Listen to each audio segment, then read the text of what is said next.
Bismillahirrahmanirrahim. Assalamualaikum warahmatullahi wabarakatuh. Jadi alhamdulillah Sate Gonam ini kita buka pada tanggal 5 Maret 2021. Jadi hitungannya menuju ke 3 bulan. Kita buka Sate Gonam ini pada saat pandemi. Jadi memang ide usahanya adalah bagaimana kita membuka usaha yang bisa survive di masa pandemi. Karena ada beberapa bisnisan saya terus terang saja sedang agak kurang karena terpengaruh pandemi gitu loh. Jadi coba saya mencari bisnis yang memang bisa survive di masa pandemi dan alhamdulillah ketemulah bisnis kuliner. Nah kemudian kuliner apa? Ternyata setelah saya pelajari, setelah saya juga survei dan kebetulan saya juga penyuka sate dan penyuka kambing. Jadi alhamdulillah saya ketemu mitra dari Tegal. Dengan brand Gonam ini, maka saya coba membuka dengan nama Sate Gonam. Ini adalah cabang ke-9 dari Tegal. Kenapa sate Tegal? Karena terus terang, untuk sate di Indonesia itu yang paling terkenal Tegal. Seperti kalau telur di Brebes, atau bawang di Brebes, terus kalau empal gentong di Cirebon, dan sebagainya. Jadi sate di Indonesia itu paling terkenal di Tegal. Sehingga kami cari sate yang brandnya brand Tegal. Alhamdulillah ketemu Gonam ini. Dan alhamdulillah sampai sekarang ternyata Gonam sudah buka 14 cabang. Jadi kami cabang ke-9 dalam waktu nggak sampai 3 bulan sudah buka 5 cabang lagi. Nah kemudian ide yang lainnya adalah begini, kami buka ini karena memang kami punya tempat ini alhamdulillah tempat punya sendiri. Ya tempat nggak ngontrak sehingga jauh lebih efisien, jauh lebih mudah gitu. Kalau tempat ngontrak kan lumayan, tiap tahun juga dikejar-kejar kontrakan gitu Kang ya. Nah kemudian alhamdulillah respon dari masyarakat, respon dari pembeli sudah cukup. Menurut saya untuk awal-awal baru 3 bulan, kondisi seperti ini alhamdulillah jauh dari ekspektasi, di atas ekspektasi gitu loh. Bahkan di awal-awal buka kami sempat kewalahan.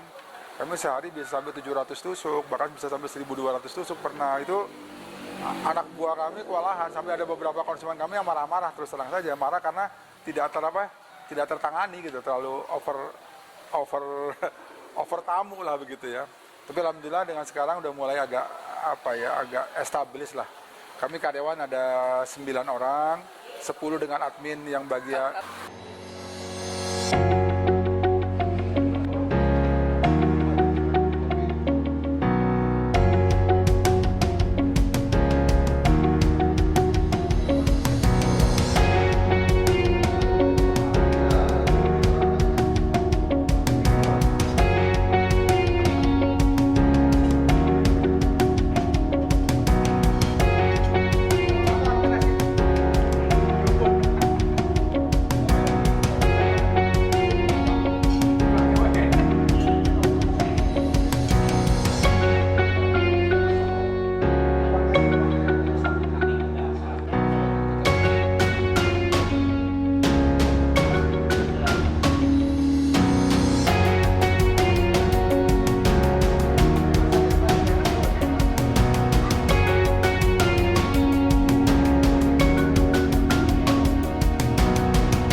Ya, jadi bahkan di awal-awal buka itu kami sempat kewalahan dengan tamu yang datang karena karyawan kami waktu itu 11, karena ada 9 karyawan asli, ada 2 karyawan yang memang istilahnya pembinanya yang mereka adalah manajer di kantor pusat kami di Tegal gitu loh. Nah, ketika itu 11 orang, kami sempat kewalahan, sehari bisa 1.200 tusuk, bagaimana mengelola itu, belum lagi juga yang berkuah, marak, sop, dan sebagainya. Teh poci itu juga jadi andalan kami di sini gitu ya. Tapi sekarang alhamdulillah dengan berjalannya waktu, kami sekarang karyawan 9 orang, sehari rata-rata itu sekitar 400 sampai 500 tusuk kalau di hari biasa, 700 sampai 1.000 di weekend. Dan alhamdulillah dengan karyawan 9 plus 1 orang admin itu bagian keuangan sama bagian pembelian belanja barang, itu 10 orang totalnya. Alhamdulillah kami sekarang sudah merasa ya established lah, meskipun baru 3 bulan sudah established dengan jumlah karyawan seperti 10 ini, dan juga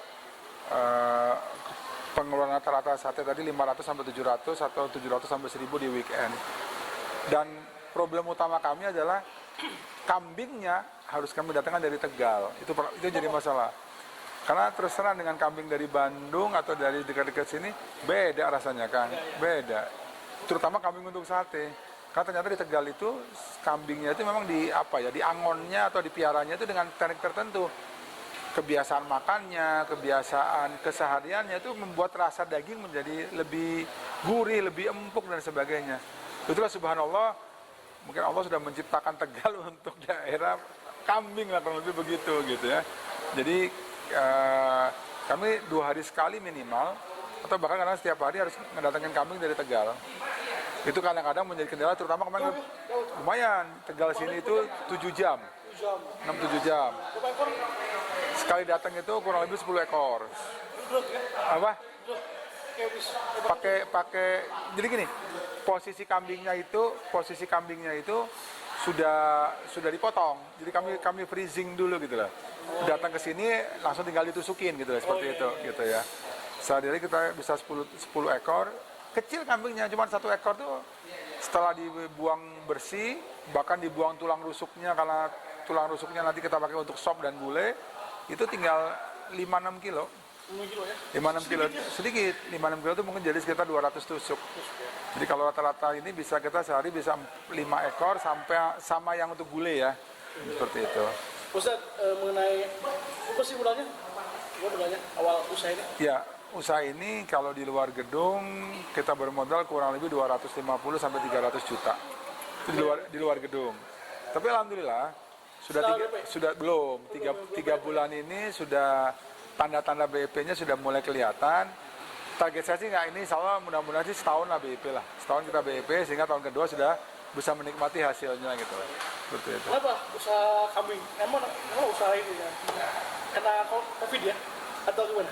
Iya, kalau kuliner, karena kuliner itu yang salah satu yang bisa bertahan di masa COVID gitu ya. Tapi makan, ya? Iya, karena apapun kondisi orang butuh makan. Dan kambing, kegemaran saya kambing, sate kegemaran saya juga sate gitu ya.